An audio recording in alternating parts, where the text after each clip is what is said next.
ತುಳಿತಕ್ಕೊಳಗಾದ ಅಕ್ಕಿಯಿಂದ ವಂಚಿತರಾದ ವರ್ಗದ ಜನರ ಬಗ್ಗೆ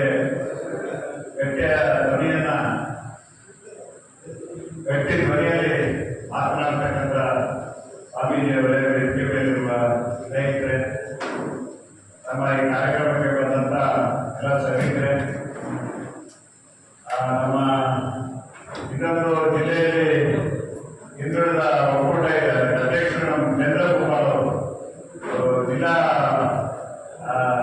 ಸರ್ಕಾರದ ಗ್ಯಾರಂಟಿ ಯೋಜನೆ ಜಿಲ್ಲಾ ಮಟ್ಟದ ಅಧ್ಯಕ್ಷರು ಮತ್ತು ಇನ್ನು ಹಲವಾರು ಸ್ನೇಹಿತರೆಲ್ಲ ಬಂದಿದ್ದಾರೆ. ನಾವು ಈ ಒಂದು ಹೋರಾಟವನ್ನ ಹಿಂದುಳಿದ ಜನಜಾಗೃತಿ ವೇದಿಕೆಯ ಹೋರಾಟವನ್ನ ಗಟ್ಟಿಯಾಗಿ ಮುಂದುವರಿಸೋದಕ್ಕೆ ನಿರಂತರವಾಗಿ ಕಾರ್ಯಕ್ರಮವನ್ನ ಗಟ್ಟಿಯಾಗಿ ಧ್ವನಿಯನ್ನು ಮಾಡ್ತಾ ರಾಜ್ಯದಲ್ಲಿ ಶಿವಮೊಗ್ಗ ಜಿಲ್ಲೆಯಲ್ಲಿ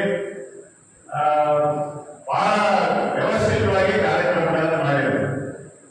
ಅದಕ್ಕೆ ನಮ್ಮ ರಾಜ್ಯದವರು, ರಾಜ್ಯ ಮತ್ತು ಇತರ ಎಲ್ಲ ಎಲ್ಲ ಸ್ನೇಹಿತರಿದ್ದಾರೆ. ಬಹಳ ಜನ ಒಂದು ತಂಡ ಇದೆ. ಸರ್ಕಾರಿ ನೌಕರಿಯಲ್ಲಿದ್ದು ನಿವೃತ್ತರಾದ ನಂತರ ಕೆಲವರು ನಮ್ಮ ಕಥನೆ ಮುಗಿದೋಯ್ತದ ರೀತಿಯಲ್ಲಿ ಆಲೋಚನೆಯಲ್ಲಿ ಇರ್ತಾರೆ. ಆದ್ರೆ ನಿವೃತ್ತರಾದ ಸರ್ಕಾರಿ ನೌಕರಿಯಿಂದ ಮಾತ್ರ ನಿವೃತ್ತರಾಗಲ್ಲ, ಮತ್ತೆ ಇನ್ನೂ ಜೋರಾಗಿ ಅವರೆಲ್ಲ ಜ್ಞಾನ, ಅವರ ವಿಚಾರ ಇವನ್ನೆಲ್ಲ ಕಟ್ಕೊಂಡು ಗಟ್ಟಿಯಾಗಿ ಹೋರಾಟ ಮಾಡುವುದು ಅಂತ ತೋರಿಸಿದ್ದು ನಮ್ಮ ವಿಶೇಷವಾಗಿ ನಿವೃತ್ತ ನೌಕರರು ಅಧಿಕಾರಿಗಳು ನಮ್ಮ ಜೊತೆ ಕೆಲಸ ಮಾಡಿದ್ರು. ರಾಜ್ಯ ಮಾಧ್ಯಮ ಅದು ಏನಾಯ್ತು, ಒಂದಿನ ಒಂದು ವರ್ಷದಿಂದ ಕೂತು ನಟರಾಜರ ಆಫೀಸಲ್ಲಿ ಈ ಕಾಂತರಾಜ್ ವರದಿಯ ಬಗ್ಗೆ ಒಂದು ವ್ಯವಸ್ಥಿತವಾಗಿ ಹಿಂದುಳಿದವರು, ದಲಿತರು, ಅಲ್ಪಸಂಖ್ಯಾತರು ಒಂದು ಆಂದೋಲನವನ್ನ ಜಿಲ್ಲೆಯಲ್ಲಿ ಮಾಡಬೇಕು, ಜಾಗೃತಿ ಮಾಡಬೇಕು ಅಂತ ಮಾಡಿದ್ವಿ. ಎಲ್ಲ ವಿಧಾನಸಭಾ ಕ್ಷೇತ್ರ ತಾಲೂಕುಗಳಿಗೆ ಹೋಗಿ ಪ್ರತಿಭಟನೆ ಮಾಡಿದ್ವಿ, ಪತ್ರಿಕಾಗೋಷ್ಠಿ ಮಾಡಿದ್ವಿ. ಬಹಳ ಹೆಮ್ಮೆಯಿಂದ ಹೇಳ್ಬೋದು ಅಂದ್ರೆ ನಮ್ಮ ರಾಜ್ಯದವರು ಎಲ್ಲ ಅವರು ನಿವೃತ್ತ ಪ್ರಾಂಶುಪಾಲರಾಗಿ, ಲೆಕ್ಚರ್ ಆಗಿ ಬಿ ಕೃಷ್ಣಪ್ಪನವರ ಜೊತೆಗೆ ದಲಿತ ಸಂಘರ್ಷ ಸಮಿತಿಯವರ ಸ್ಥಾಪಕ ಜೊತೆಗಿರೋದ್ರಿಂದ ರಾಜ್ಯದಲ್ಲೇ ಯಾವ ಮಾಡಿಸಿಲ್ಲ. ಇಡೀ ದೇಶದ ಮೀಸಲಾತಿ ವ್ಯವಸ್ಥೆ ಆಂದೋಲನ ಯಾವ ವಿಷಯದಲ್ಲಿ ಏನಾಯಿತು ಅಂತ ಹೇಳಿ ಒಂದು ಕರಪತ್ರಗಳನ್ನು 4 ಕರಪತ್ರಗಳು ಕಾಂತರಾಜ ಆಯೋಗದ ವರದಿ ವಿರೋಧಿಗಳನ್ನು ಚುನಾವಣೆಯಲ್ಲಿ ಸೋಲಿಸಿ ಮನೆಗೆ ಕಳುಹಿಸಿ ಅಂತಕ್ಕಂಥ ಕರಪತ್ರ ಬಿಡುಗಡೆ ಕಾರ್ಯಕ್ರಮವನ್ನು ವಿಶೇಷವಾಗಿ ಇರತಕ್ಕಂಥ ಎಲ್ಲ ಹಿಂದುಳಿದ ವರ್ಗದ ಎಲ್ಲ ಪದಾಧಿಕಾರಿಗಳು, ಶ್ರೀನಿವಾಸ್ ಅವರು, ನಮ್ಮ ರಾಮಚಂದ್ರಪ್ಪ ಅವರು, ರಾಜಪ್ಪ ಅವರು, ರಾಜಪ್ಪ ಮಾಸ್ಕ್ ಅವರು, ವೇದಿಕೆ ಮುಂಭಾಗಿರ್ತಕ್ಕಂಥ ಎಲ್ಲ ಹಿಂದುಳಿದ ವರ್ಗದ ಎಲ್ಲ ಮುಖಂಡರು, ಮೈಸೂರಿನಿಂದ ಪ್ರೊಫೆಸರ್ ಮಾದೇವಪ್ಪನವರು ಮಾತಾಡ್ತಾರೆ. ಅವರ ಜೊತೆ ನಿರ್ದೇಶಕರು ಈ ವರದಿ ಬಗ್ಗೆ ಪೂರ್ಣ ಮಾಹಿತಿ ಅವರಿಗಿದೆ. ಹಾಗಾಗಿ ಈ ಶೀರ್ಷಿಕೆ ಚುನಾವಣೆಯಲ್ಲಿ ಸೋಲಿಸಿ ಮನೆಗೆ ಕಳುಹಿಸಿ ಅಂತಕ್ಕಂಥದ್ರ ಬಗ್ಗೆ ನಾನು ಮಾತಾಡ್ತೇನೆ. ಚುನಾವಣೆಯಲ್ಲಿ ಸೋಲಿಸಿ ಮನೆಗೆ ಕಳುಹಿಸಿ, ಯಾರನ್ನು ಸೋಲಿಸಬೇಕು, ಯಾರನ್ನು ಕಳಿಸಬೇಕು ಅನ್ನೋದ್ರ ಬಗ್ಗೆ ನಾವೆಲ್ಲರೂ ಎಚ್ಚರಿಕೆ ವಹಿಸಿ ಈ ಕಾಂತರಾಜ್ ಆಯೋಗದ ವರದಿ ಏನು ವೈಜ್ಞಾನಿಕ ವರದಿ, ವಸ್ತುನಿಷ್ಠ ವರದಿ ಇದೆ, ಅದನ್ನ ಜಾರಿ ಮಾಡಲಿಕ್ಕೆ ಏನೆಲ್ಲ ಮಾಡಬೇಕು ಅಂತ ಬಗ್ಗೆ ಬಹಳಷ್ಟು ವಿಷಯಗಳನ್ನು ವಾಸ್ತವಿಕವಾಗಿ ಮಾತಾಡ್ತಕ್ಕಂಥವ್ರು ತುಂಬ ಚೆನ್ನಾಗಿ ಮಾತಾಡಿದ್ದಾರೆ. ಬಹಳ ಅದ್ಭುತವಾದ ಮಾತುಗಳನ್ನ ವಿಷಯಗಳಿದೆ. ಹೀಗಾಗಿ ನಮಗೂ ಕಾರ್ಯಕ್ರಮದ ಒತ್ತಡ ಇರೋದ್ರಿಂದ ಇವತ್ತು ನಮ್ಮ ರಾಜಪ್ಪ ಅವರು ಮತ್ತು ನಮ್ಮ ಪ್ರೊಫೆಸರ್ ಮಾದೇವಪ್ಪನವರು ಬರಲೇಬೇಕು ಅಂತೇಳಿ ಇವತ್ತು ಶಿವಮೊಗ್ಗ ಜಿಲ್ಲೆ ನಾವು ಬಂದಿದ್ದೇವೆ. ನಾವೆಲ್ಲರೂ ನಾನು ಜೈವಿ ವಂದನೆಗಳನ್ನು ಸಲ್ಲಿಸ್ತೇನೆ. ಈಗ ಕಾಂತರಾಜ್ ಆಯೋಗದ ವರದಿ ವಿರೋಧಿಗಳನ್ನು ಚುನಾವಣೆಯಲ್ಲಿ ಸೋಲಿಸಿ ಮನೆಗೆ ಕಳುಹಿಸಿ, ಬಹುಶಃ ಇವತ್ತು ಯೋಚನೆ ಮಾಡಬೇಕಾಗಿಲ್ಲ. ಬಾಬಾ ಸಾಹೇಬರು ನಮಗೆ ನೀವೆಲ್ಲ ಕಾಂಕ್ರೀಟ್ ಆಗಿ ಅಂತ ಹೇಳಿದ್ದಾರೆ. ಕಾಂಕ್ರೀಟ್ ಆಗಿ ಅಂದ್ರೆ ಈ ಬಿಲ್ಡಿಂಗ್ ಕಾಂಕ್ರೀಟ್ ಮೇಲೆ ನಿಂತಿದೆ. ಕಾಂಕ್ರೀಟ್ ಅಂದ್ರೆ ಏನು? ಎಷ್ಟು ಲೋಡ್ ಕಬ್ಬಣ ಇದ್ರೆ ಕೆಲಸ ಕೊಡೋದಿಲ್ಲ, ಎಷ್ಟು ಲೋಡ್ ಸಿಮೆಂಟ್ ಇದ್ದು ಕೆಲಸ ಕೊಡೋದಿಲ್ಲ, ಎಷ್ಟು ಲೋಡ್ ಜಲ್ಲಿ ಇದ್ರೂ ಕೆಲಸ ಕೊಡೋದಿಲ್ಲ. ನೀರಿಲ್ಲ ಅಂದ್ರೆ ಕಾಂಕ್ರೀಟ್ ಆಗದೇ ಇಲ್ಲ. ಅದರ ಅರ್ಥ ಈ ದೇಶದ ಶೋಷಿತ ಜನಾಂಗ, ಹಿಂದುಳಿದ ಜನಾಂಗ ನೀವೆಲ್ಲರೂ ಕಾಂಕ್ರೀಟ್ ಆಗಬೇಕು. ನೀವು ಕಾಂಕ್ರೀಟ್ ಆದಾಗ ಮಾತ್ರ ನೀವೇನಾದರೂ ಸಾಧಿಸಲಿಕ್ಕೆ ಸಾಧ್ಯ ಇದೆ. ಆ ದೃಷ್ಟಿಯಿಂದ ನಾಡಿನಲ್ಲಿ ಹಂದಿಗಳಂತೆ ಉಳಿದ ಆಚೆ ಎಲ್ಲೋ ಬರ್ತಿದ್ದ ನಿಮಗೆ ನಾನು ಲಂಡನ್ನಲ್ಲಿ ನಿಮಗೆ ಓಟಿನ ಹಕ್ಕನ್ನು ಕೊಟ್ಟಿದ್ದೇನೆ. ಓಟಿನ ಹಕ್ಕನ್ನು ತಂದುಕೊಳ್ಳಿಕ್ಕೆ 2 ಮಕ್ಕಳನ್ನು ಕಳ್ಕೊಂಡಿದ್ದೇನೆ. ನಿಮಗೆ ಸುಮ್ಮನೆ ಓಟ್ನಲ್ಲಿ ಬರಲಿಲ್ಲ.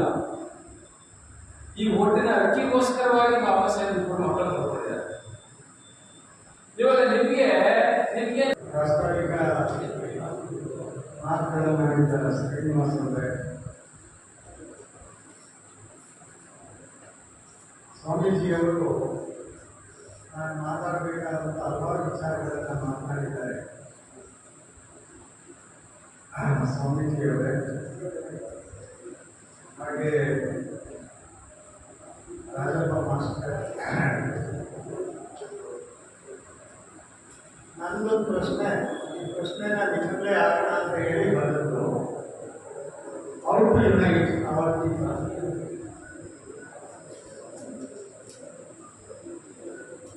ಒಕ್ಕೂಡಿಸೋದು ಹೇಗೆ?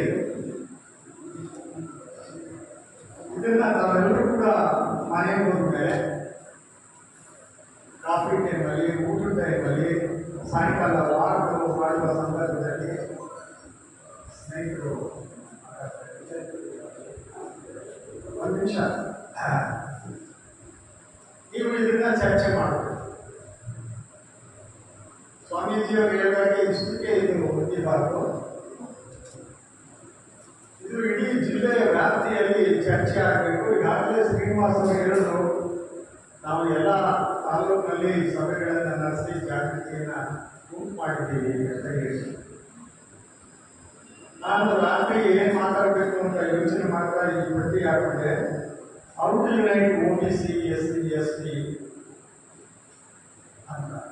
ಯಾಕಂತ ಹೇಳಿದ್ರೆ ಅಂಗಡಿಯಿಂದ ಮೈಸೂರು ಪಕ್ಕದಲ್ಲಿದೆ, ನಾಯಕರು ಜಾಸ್ತಿ ಇದೆ. ಅಲ್ಲಿ ನಾಯಕರು ವರೆಗೂ ಗಲಾಟೆಗಳಾಗ್ತದೆ. ನಂಜನಗೂಡು ತಾಲೂಕು ಕಡಲೆ ಪಕ್ಕದಲ್ಲಿ ಅಲ್ಲೇ ಅಂತ ಇದೆ.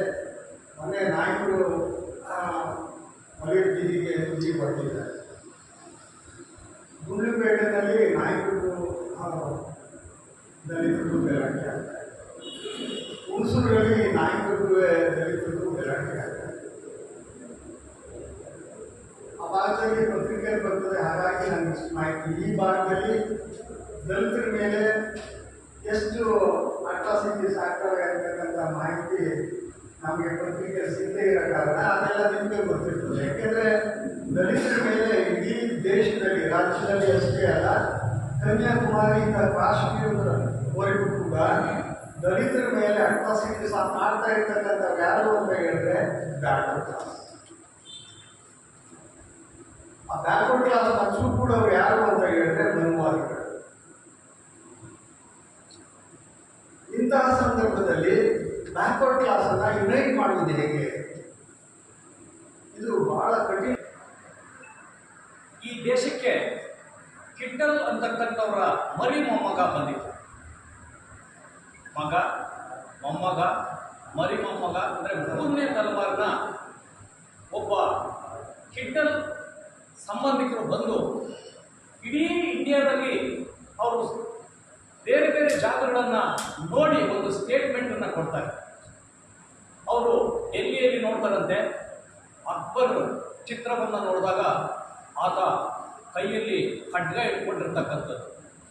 ರಾಣಾ ಪ್ರತಾಪ್ ಸಿಂಹನ ಚಿತ್ರಣವನ್ನು ನೋಡ್ತಾರಂತೆ, ಕೈಯಲ್ಲಿ ಖಡ್ಗ. ಶಿವಾಜಿಯ ಚಿತ್ರವನ್ನು ನೋಡ್ತಾರಂತೆ, ಕೈಯಲ್ಲಿ ಖಡ್ಗ.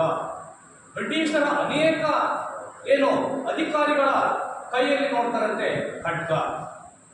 ಆದರೆ ಅವ್ರಿಗೆ ಆಶ್ಚರ್ಯ ಆಗುತ್ತಂತೆ, ಅಂಬೇಡ್ಕರ್ ಕೈಯಲ್ಲಿ ಖಡ್ಗ ಇರಲಿಲ್ಲ, ಅದಕ್ಕೆ ಬದಲಾಗಿ ಪುಸ್ತಕ ಇತ್ತು ಅಂತ. ಸಂವಿಧಾನದ ಪುಸ್ತಕ ಇತ್ತು. ಅದನ್ನು ನೋಡಿ ಇವರು ಆಶ್ಚರ್ಯಪಟ್ಟು ಹೇಳ್ತಾರೆ, ಈ ದೇಶದ ಅನೇಕ ಪ್ರತಿಮೆಗಳಲ್ಲಿ ಖಡ್ಗವೇ ವಿಜೃಂಭಣೆ ಮಾಡ್ತಾ ಇದ್ರೆ ಅಂಬೇಡ್ಕರ್ ಕೈಯಲ್ಲಿ ಮಾತ್ರ ಸಂವಿಧಾನದ ಪುಸ್ತಕ ಇದೆ ಅಂತಕ್ಕಂಥ ಮಾತನ್ನು ಉಲ್ಲೇಖ ಮಾಡಿ ಇಡೀ ದೇಶಕ್ಕೆ ಒಂದು ಸಂದೇಶವನ್ನು ಕೊಡ್ತಾರೆ. ಏನು ಹೇಳ್ತಾರೆ ಅಂತ ಅಂದರೆ, ಈ ದೇಶಕ್ಕೆ ಶಿಕ್ಷಣದ ಮಹತ್ವ ಎಷ್ಟು ಇದೆ ಅಂತಕ್ಕಂಥದ್ದನ್ನ ಅಂಬೇಡ್ಕರ್ ಸಾರಿ ಸಾರಿ ಹೇಳಿ ಹೋಗಿದ್ದಾರೆ ಅಂತಕ್ಕಂಥ ಮಾತನ್ನ ನಿಲ್ಲಿಸುತ್ತಾರೆ. ನಾನು ಯಾಕೆ ಈ ಮಾತನ್ನ ಉಲ್ಲೇಖ ಮಾಡಿದೆ ಅಂತಂದ್ರೆ, ಅಂಬೇಡ್ಕರ್ ಒಂದು ಕೈನಲ್ಲಿ ಸಂವಿಧಾನ ಅಥವಾ ಪುಸ್ತಕವನ್ನ ಇಟ್ಕೊಂಡಿದ್ರೆ ಇನ್ನೊಂದನ್ನ ಈ ರೀತಿ ತೋರಿಸ್ತಾ ಇರ್ತಾರೆ ಯಾವಾಗಲೂ. ಅದನ್ನ ಯಾಕೆ ತೋರಿಸ್ತಾ ಇದ್ದಾರೆ ಅಂತಂದ್ರೆ, ಅದನ್ನ ಹಿಂದುಳಿದ ಜಾತಿಯವರಿಗೆ, SC STಗಳಿಗೆ ಕುರಿತು ಅವರು ಬಹಳ ಸ್ಪಷ್ಟವಾದ ಸಂದೇಶವನ್ನ ಹೇಳ್ತಾರೆ. ಹಿಂದುಳಿದ ಜಾತಿಯವರು ಅಂತ ಅಂದ್ರೆ ದಯಮಾಡಿ ಅರ್ಥ ಮಾಡ್ಕೋಬೇಕು, ಲಿಂಗಾಯತರಲ್ಲಿ ಬರ್ತಕ್ಕಂಥ ಸುಮಾರು 80 ಜಾತಿಗಳು ಹಿಂದುಳಿದ ಜಾತಿಗಳಲ್ಲಿ ಬರುತ್ತೆ. ಲಿಂಗಾಯತರಲ್ಲಿ ಸುಮಾರು 100 ಜಾತಿಗಳಿದ್ದಾವೆ. ಆ 100 ಜಾತಿಗಳಲ್ಲಿ 80 ಜಾತಿಗಳು ಹಿಂದುಳಿದ ಜಾತಿಯ ಪಟ್ಟಿಯಲ್ಲಿ ಬರುತ್ತೆ. ಹಾಗೆಯೇ ಒಕ್ಕಲಿಗರಲ್ಲಿ ಇರ್ತಕ್ಕಂಥ ಸುಮಾರು ಒಂದು 18ರಿಂದ 25 ಜಾತಿಗಳು ಹಿಂದುಳಿದ ಜಾತಿಗಳಲ್ಲಿ ಬರುತ್ತೆ. ಇವೆಲ್ಲ ಜಾತಿಗಳನ್ನು ಸೇರಿಸಿಕೊಂಡು ನಾನು ಹಿಂದುಳಿದ ಜಾತಿಗಳು ಅಂತ ಹೇಳ್ತಾ ಇದ್ದೀನಿ ಅಂತಕ್ಕಂಥದ್ದನ್ನು ನಿಮ್ಮ ಗಮನಕ್ಕೆ ಇರಲಿ ಅಂತಕ್ಕಂಥದ್ದು. ಬಾಬಾ ಸಾಹೇಬ್ ಅಂಬೇಡ್ಕರ್ ಈ ಹಿಂದುಳಿದ ಜಾತಿಗಳಿಗೆ ಅಂದ್ರೆ ಕರ್ನಾಟಕದಲ್ಲಿ ಬರ್ತಕ್ಕಂಥ ಲಿಂಗಾಯತರನ್ನು ಸೇರಿಸಿಕೊಂಡು, ಒಕ್ಕಲಿಗರನ್ನು ಸೇರಿಸಿಕೊಂಡು, ಇನ್ನು ಕುರುಬರು, ಈಡಿಗರು, ಅಗಸರು